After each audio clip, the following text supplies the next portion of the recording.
देश के इतिहास में इससे पहले ऐसा कभी नहीं हुआ कि रिश्वतखोरी का एक ऐसा चेहरा कभी किसी ने नहीं देखा होगा। हिंदुस्तान की सबसे महफूज तिहाड़ जेल के तमाम अधिकारियों और कर्मचारियों की ऐसी करतूत जिसने तमाम देश के लोगों को सिर झुकाने पर मजबूर कर दिया। और ये सब कुछ हुआ सिर्फ एक शख्स की बदौलत, और उसका नाम है सुकेश चंद्रशेखर।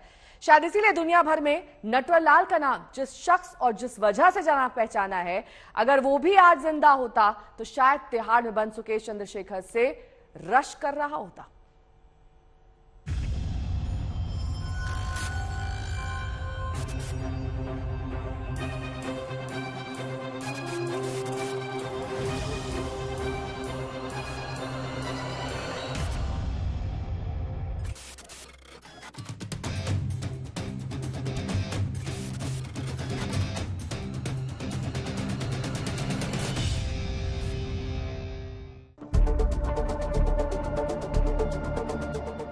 महाठग सुकेश चंद्रशेखर यानी फरेब की दुनिया का वो नाम जिसे सुनते ही कोई भी ये सोचने को मजबूर हो जाए कि अगर कोई बुरा बनने की ठान ले तो किस हद तक जा सकता है।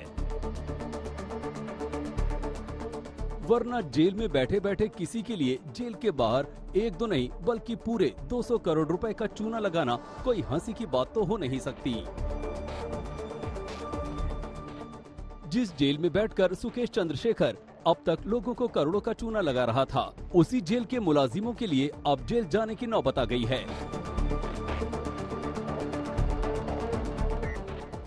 जी हाँ, आपने ठीक सुना, उसी जेल के कर्मचारियों के लिए अब सुकेश चंद्रशेखर इतनी बड़ी मुसीबत बनकर सामने आ गया है कि जेल कर्मचारियों को बचने का रास्ता नहीं मिल रहा, क्योंकि दिल्ली पुलिस की इकोनॉमिक ऑफेंसेस विंग यानी आर्थिक अपराध शाखा ने अब जेल के इन मुलाजिमों पर सुकेश से रिश्वत खाने के जुर्म में जांच शुरू कर दी है।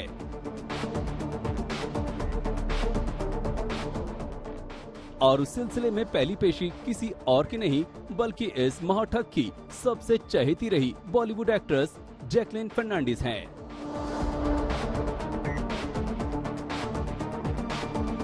इकोनॉमिक ऑफेंसेस विंग ने रोहिणी जेल के कुल 82 अधिकारियों और कर्मचारियों के खिलाफ प्रिवेंशन ऑफ करप्शन एक्ट यानी भ्रष्टाचार निरोधक अधिनियम की धाराओं के तहत मुकदमा दर्ज किया है और इन पर रिश्वत के बदले सुकेश चंद्रशेखर को जेल में हर तरह की सुविधाएं उपलब्ध करवाने का इल्जाम है। असल में जब तक जेल में बंद सुकेश चंद्रशेखर की ठगी के सबसे ताजे हथकंडे की पोल नहीं खुली थी, तब तक वो लोगों से अरबों लूटकर जेल के मुलाजिमों को करोड़ों रुपए बांट रहा था। लेकिन जब मामले की जांच शुरू हुई और ये पता चला कि सुकेश चंद्रशेखर ने पैसों के दम पर जेल के कायदे कानूनों का मजाक बना दिया है, तो ठगी के साथ साथ जेल कर्मचारियों की भूमिका की भी जांच शुरू हो गई। क्या आप यकीन करेंगे कि अपनी पोल खुलने के पहले तक सुकेश चंद्रशेखर हर महीने जेल के मुलाजिमों पर कोई लाख 2 लाख या 10 लाख रुपए नहीं बल्कि तकरीबन 1.5 करोड़ रुपए लुटा रहा था। यानी वो हर महीने जेल कर्मियों को रिश्वत के तौर पर करीब 1.5 करोड़ रुपए देता था। और ये बात हम नहीं कह रहे, ये कहना है दिल्ली पुलिस के उसी महकमे के एक सीनियर अफसर का, जो महकमा फिलहाल घूस महल में बदल चुके तिहाड़ जेल कर्मियों और सुकेश के करतूतों की जांच कर रहा है। फिर ये पूरे 1 साल जो है जिस ढंग से ये चला है, जिस ढंग से वारदात को अंजाम दिया है, तो ये लगता है कि सभी जेल ऑफिसर्स की भी पूरी एक्टिव इन्वॉल्वमेंट थी, क्योंकि वन टाइम पैसा दिया नहीं है, हर महीने रेगुलर पैसा देता था और मोबाइल फ़ोन जो यूज करता था राउंड द क्लॉक करता था।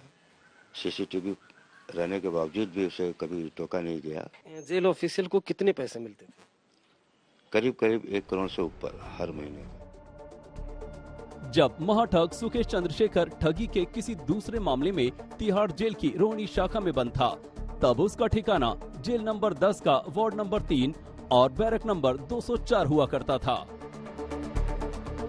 लेकिन इस बैरक को सुकेश ने सिर्फ अपने पैसों के दम पर जेल का बैरक नहीं बल्कि नखलिस्तान में तब्दील कर दिया था।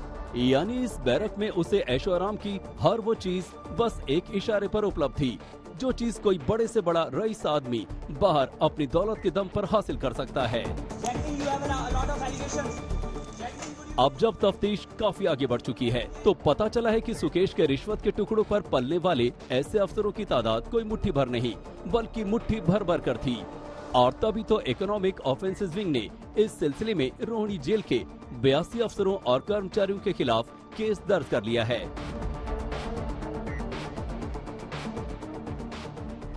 अरविंद ओझा, दिल्ली, आज तक।